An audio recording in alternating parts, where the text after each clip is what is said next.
Luis, gracias por venir, buenas tardes. ¿Cómo anda usted? Buena, Gonza, muchas gracias por la invitación. Muchas gracias. Bueno, que como dijo una colega el otro día, no digo todo su currículum porque no terminaríamos más. Nos lleva más tiempo el currículum que la entrevista. Fue así por la edad, está bien, ¿eh? Es una forma de pegarme, ¿viste? No, pero es una buena forma por la experiencia. Bueno, Luis, hemos hablado ya, pasa tan rápido el tiempo, antes de que asuma el actual presidente, antes de que sea votado, hemos hablado durante el gobierno y ahora ya ha pasado un año. ¿Cómo estamos parados? Usted lo llama esto, palabra que a mí me parece un poquito fuerte, el plan masacre. Sí, por supuesto que lamentablemente, ¿no es cierto?, tengo que llamarlo así, y lamentablemente no me equivoqué cuando llamaba la atención sobre las primeras medidas y los funcionarios que estaba designando el actual presidente, porque anticipaban las políticas que iban a aplicar, que eran políticas de ajuste, pero no de ajustes tradicionales, como en otras épocas donde el ajuste significaba achicamiento del ingreso del grueso de la población hasta que se solucionaba el tema del sector externo, había dólares y volvía de nuevo a aliviarse un poco la situación de la gente. Estos son ajustes estructurales que apuntan a cambios definitivos y drásticos. Por eso es mi énfasis en señalar de que si bien la sociedad venía mal de los gobiernos anteriores, por algo optaron por este, cada vez había problemas más graves. Yo desde el punto de vista económico siempre analizo los indicadores que tienen que ver con el objetivo final de la economía, que es que la economía produzca bienes y servicios para que la gente viva mejor y para que no se afecte el ambiente, para que también las generaciones futuras vivan bien. Y tomando eso en cuenta, digo, los indicadores principales tienen que ver con pobreza, con indigencia, calidad de vida, empleo, calidad del empleo, vivienda, salud, educación, y bueno, todo eso se ha empeorado notablemente. Venía mal, venía mal hasta el cambio del gobierno anterior, la pobreza superó el 40%. Claro, no es que usted dice, como lo llaman, el kirchnerismo, estaba todo perfecto, sino que usted dice, ya veníamos mal. No, por supuesto, porque hay un modelo económico-social que no es impulsado por los argentinos, por eso nosotros decimos un modelo neocolonial, porque lo definen grandes corporaciones y capital financiero internacional, o sea, los poderosos, que son un sector muy minoritario del mundo, pero que son los que dueños casi de todo el mundo, y ellos saben que, por ejemplo, estamos viviendo una crisis civilizatoria donde cada vez empiezan a ser escasos bienes que son esenciales para la vida en todo el planeta. Entonces el problema es que esos sectores pretenden adueñarse de esos recursos, asegurárselo, estén donde estén, y aplican y promueven y presionan para que los gobiernos tomen medidas que lo favorezcan a ellos. Y en Argentina venimos así, con lo que se llama el extractivismo depredador, o sea, sacar recursos de la naturaleza que no se van a reponer no en cientos ni en miles, sino en millones de años, y no para mejorar las condiciones de vida de la gente, sino para llevarlos afuera. Entonces, ese modelo genera cada vez más desigualdades, cada vez más concentración de la riqueza, y los gobiernos, si bien es cierto que se ponen distintas camisetas, distintos discursos, en realidad mantienen en esencia este modelo, que es saqueo de recursos financieros a través de todo lo que son las especulación y la deuda externa y los pagos del tributo de la deuda, de una deuda fraudulenta que nunca recibió el pueblo argentino, la pagamos más de 10 veces y cada vez debemos más, ¿no? Entonces, esos se van recursos, se van por la fuga de capitales. Fuga de capitales significa gente que, digamos, por corporaciones, gente que gana mucho acá y se lleva la plata afuera. Entonces eso genera una presión sobre el valor de los dólares. Entonces esa fuga de capitales genera problemas gravísimos en la Argentina, porque si no hay dólares, aumenta el valor, se devalúa el peso y eso genera inflación. Y esos golpes inflacionarios siempre, ¿qué significan? Transferir recursos de la gran mayoría a un sector minoritario. Entonces eso trae como consecuencia que gobierno a gobierno la pobreza sigue aumentando, la indigencia sigue aumentando.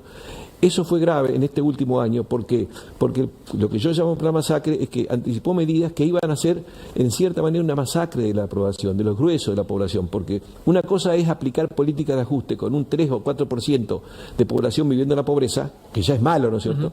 Y otra cosa es aplicar planes de ajuste cuando tenés más de un 40 o un 45% viviendo en la pobreza, porque eso va a llevar los índices de pobreza a 60 y hasta un 70% sobre la sociedad. Eso significa masacre porque significa, por ejemplo, pérdida de empleo, cierre de empresas. ¿Cuántos empleos se han perdido? Empleos formales, 265.000, 270.000 en lo que va de este gobierno, e informales otro tanto, o sea, tenemos más de 500.000 de personas que se quedaron sin ingreso. Son 500.000 de familias que se quedaron sin ingreso en un momento de una carestía de la vida tan alta, no sé. Claro. Luis, o sea, usted no es que pone el foco en un determinado presidente, sea Milei, Cristina, Mauricio Macri, sino que usted lo vea esto como un modelo mundial y bueno, nosotros como República Argentina ocupamos esta posición. Y volviendo, ¿no?, a lo local, el tema de este plan masacre que llama usted, ¿por qué cree que la gente no sale a manifestarse, ¿no? Si bien uno a lo largo de este año vio que hubo manifestaciones en Buenos Aires sobre todo, aquí en Entre Ríos también, pero relativamente llegamos a un diciembre bastante tranquilo. ¿Por qué cree que sucede esto? Sí, yo no soy en todo caso psicólogo social o sociólogo como para interpretar, pero evidentemente la historia de la Argentina muestra de que hay periodos donde a pesar de la gravedad de la situación, la gente como que está un poco esperanzada hasta que llega un momento, y parece que no va a pasar nada, y sobre la calma se produce la explosión. Yo no sé si todos esperaban lo que pasó, por ejemplo, a fines del siglo pasado, principios de este siglo, 2001-2002.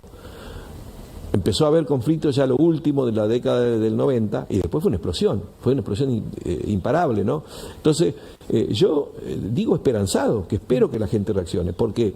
Porque las medidas que han anticipado, que han anunciado y las leyes que se han sancionado ahora, anticipan que van a suceder cosas más graves de lo que vamos. Es decir, no hay nada que indique que esto vaya a mejorar. Que vaya a mejorar, por ejemplo, la situación de los haberes de los jubilados. Al contrario, le siguen sacando beneficios que le corresponden legítimamente, le siguen sacando derechos a los discapacitados, a los trabajadores informales. Es decir, todos siguen, pero la gran mayoría, la educación también sigue siendo víctima de este plan, la educación, la salud pública, cortarle recursos a las provincias que iban para los docentes o que iban, por ejemplo, para abaratar el costo del transporte. Todo eso afecta a la gran mayoría, pero no es necesario, digamos, que se aplique el plan de ajuste porque no hay recursos. Recursos tenemos de sobra, dinero hay de sobra. La Argentina exportó, este año va a terminar con 20 y pico mil millones de dólares de exportación. Entraron 20.000 millones por el blanqueo de capitales. El país se endeudó en más de 90.000 millones y sin embargo tenemos reservas del Banco Central negativas. Entonces, ¿qué es lo que pasa? No tenemos recursos, hay plata, hay dinero. ¿Y dónde está esa? Porque el gobierno dice que no hay plata justamente. ¿Dónde considera usted, Luis, que está esa plata? Por supuesto, es la plata que se ha ido, porque sigue la fuga de capitales. Fuga de capitales que hubo en el gobierno anterior. En el gobierno kirchnerista hubo 100.000 millones de fuga de capitales. En el gobierno de Macri, que fue mucho más corto, hubo otros 100.000 millones de fuga de capitales. Y ahora sigue la fuga, ahora está mucho más multiplicada. Pero el tema es que ahora ya se han tomado medidas que dejan libertad absoluta al zorro en el gallinero. Es decir, no hay ni siquiera controles de precio, aunque cuando se van demasiado alto usa el gobierno controles. Y por supuesto que está haciendo una manipulación del dólar. No es que el dólar está libre. El dólar está manipulado, está artificialmente bajo ahora, porque va a permitir que los especuladores ganen en pesos, compren los dólares baratos y cuando ya esto sea insostenible, el dólar va a volar. El tema es que hoy por hoy hay una presión sobre los sectores medios que tenían ahorros en dólares, ahorros que uno toma por precaución de contingencia de la vida y que tienen que liquidarlos a muy bajo precio. Claro. Bueno, cuando se queden sin dólares y cuando esto siga esta carestía de la vida van a ser pobres y sin ahorro. Entonces yo señalo que este programa tiende a destruir el mercado interno a través de la baja del consumo, una brutal baja del consumo, y va a dejar más recursos para que se puedan llevar afuera los saqueadores de siempre. Entonces, Luis, pero el gobierno por ahí muestra como algo positivo, bueno, la baja del riesgo país, la baja también o estancamiento de la inflación. ¿Esto lo considera que es así o a qué se debe este número de inflación que se considera positivo? Son dos cosas. Inflación está medida por un índice que es de principio de siglo, o sea, el INDEC tiene un índice actualizado del 2017 donde muestra que la inflación es más alta. ¿Por qué? Porque pesan más los servicios y los servicios han aumentado más. Entonces, es engañoso el índice. Pero además, no tanto pesa la alta inflación, que ya la pasó, la inflación que pasó en diciembre, enero, febrero, ya le sacó el grueso de los recursos a los sectores mayoritarios. Entonces, ahora no puede ser tan alta, ¿no? Por ahora, por lo menos. Pero, además, lo importante es la carestía de la vida, porque la gente no recuperó el ingreso anterior. Entonces, ahora se frenó relativamente, pero no hay capacidad adquisitiva. Y el tema del riesgo país tiene que ver con los especuladores, es decir, el riesgo país lo impone el capital usurero internacional para presionar a que el país tome medidas que los beneficien a ellos. Entonces, si los benefician a ellos, como está haciendo ahora, les robaron a los jubilados un 30% de su ingreso, de su haberes, para pagarle a los deudores, a los usureros, una deuda que no debemos. Entonces, ahora somos menos riesgo país porque son más confiables. Más confiables a los usureros, a los especuladores, pero no al pueblo argentino. Entonces, ahí somos menos riesgosos. Pero ese es un índice que se toma muy engañosamente por los medios para tratar de hacer ver que estamos bien, ¿no es cierto? Luis, y usted desde su lugar está justamente, como lo hace desde hace ya muchos años, cuando era profesor todavía, brindando charlas, ¿no? Invitando a la gente a escuchar este mensaje también, ¿no? ¿En qué lugar se brindan estas charlas o cómo lo pueden convocar o seguirlo? Bueno, bárbaro, gracias porque me recordás esto. Nosotros formamos un grupo muy interesante de gente buena, gente que tiene ganas de hacer cosas buenas y cambiar este rumbo. Formamos la Cátedra Abierta por un Mundo Nuevo.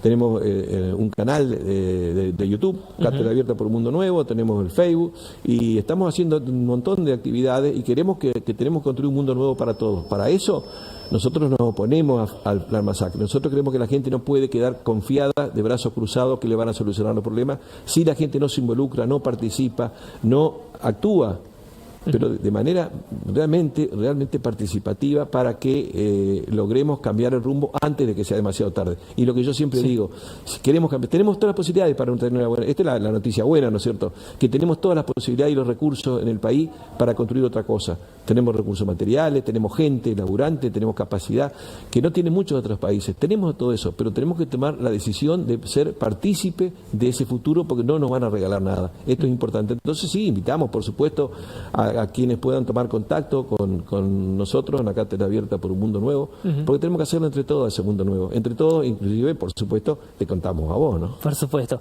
Luis, como siempre, el tema es para hablar muchísimo más, pero lo vamos a seguir invitando. Mientras que sigamos nosotros acá el año que viene, lo vamos a seguir invitando. Gracias por la visita, como siempre. No, al contrario. Muchísimas gracias por esta posibilidad.